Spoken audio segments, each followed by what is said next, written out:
So this video is for Kay Sandoval, and she asked me that she was wondering how to buy a house when she's been struggling to buy a house. She's been going at it for a long time, and it feels like she's not getting there to the point where she's able to afford a house. And I actually want to talk about this. I think this is a really great question and a really great thing that Kay pointed out. So thank you, Kay. If you don't know the rules to this channel, you have to go out and do something nice to somebody. You have to do some sort of random act of kindness, whether it is calling your mom or your dad and just saying, hey, whether it is calling somebody or talking to somebody or going picking up some garbage outside, whatever it is, you have to do some random act of kindness. That's what reciprocity is all about. Just go do nice things to other people, and then leave a little note in the show notes because I'd be curious to see what happened. All right, so if you don't know me, I'm Professor Day Maslach. I'm Associate Professor of Innovation Strategy and Entrepreneurship, and I created this whole Reciprocity project to give back as much as I possibly can. There's so many people who help me out that I want to pay the favor for it to help you out. So, buying a house is a really big investment, and I want to frame that as a very, very large investment that I think a lot of people sort of downplay, especially in the culture that we live in.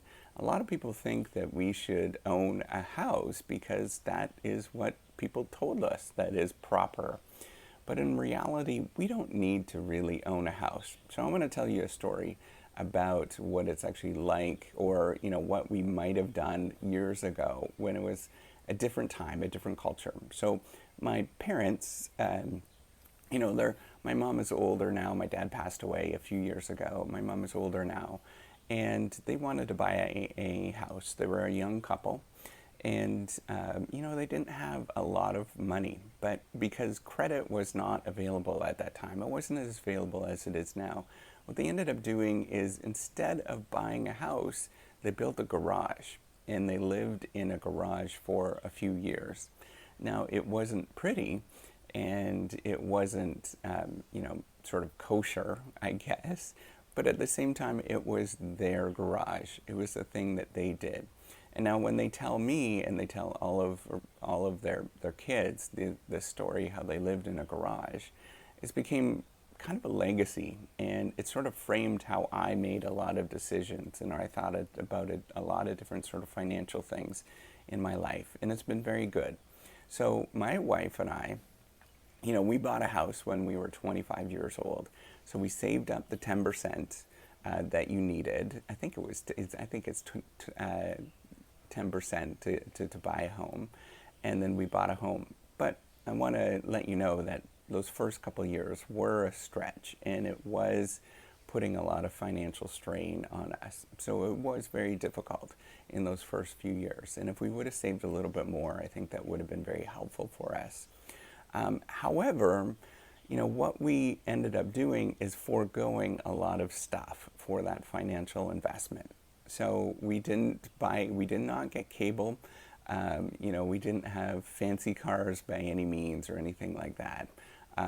We did the bare minimum that we could do with the things that we had.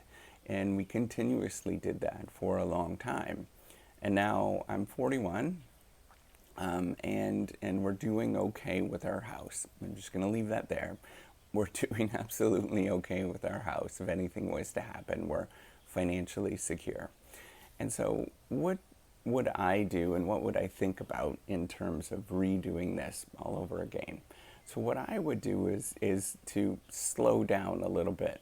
And I think, buying a home when I was 25, it was good, but at the same time, I think it was maybe not the best thing at the time. What we probably should have done is found a very small apartment and lived in that very small apartment, and looked for ways to make that inexpensive as possible. So living, in somebody's, maybe it's a room in somebody's house for a year or two, just to save up a little bit more money. And I know that was really hard.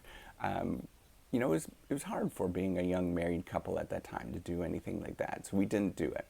But, if I was to do this and I wanted to have myself a little bit more secure, I would have done that, is stayed in a little, basically a room in a house. And then from there, what I would have done is, once I had enough, probably the 20% limit is about right, because that is financially the best amount of money that you can get, because then you don't need to get homeowners insurance, or mortgage insurance for your house. And so it's a little less expensive. So then once you get there, what you would do is, cut out absolutely everything that you can. We were totally fine living off of Netflix. We lived off of Netflix. That's all we had. We did the bare minimum. I never had a cell phone for years and years and years. So I don't even know if my wife had I think my wife had a cell phone because she needed it for work, but it was paid for by work. So we cut out everything that we can think of in terms of those extra expenses. And that was okay. And that was totally fine. So if you are in this stage at this moment, what I would think about is prepare yourself that you're going to feel weird, and you're going to feel like you're not with culture, and you're going to feel like everybody else is a lot more ahead than you are. But what is going on is they are often projecting a lot of stuff. So what I've learned is, even though people look successful on the outside, all it takes is 5 to 10 years, and you're going to find out. If you're looking at people around you and you're like, I don't know how they do it. It's totally perfect. Everything is coming together. I just don't know how they do it. They're probably not. And in 5 to 10 years, what's going to happen is you're going to figure it out. Some major thing is going to happen, and you're going to realize, like, oh, they weren't playing the right game. There was something that was going on.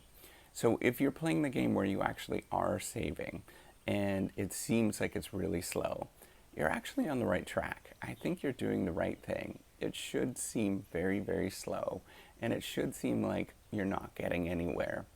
And so the only thing that I can do to encourage you to do a little bit better is to look for ways that you can save a little bit. So whether it is that you are, maybe you would go to Starbucks, for example, well, try to cut that out. My wife and I still just make our own coffee. I know that's like unusual in this day and age, but we just make our own coffee, and we do okay with that.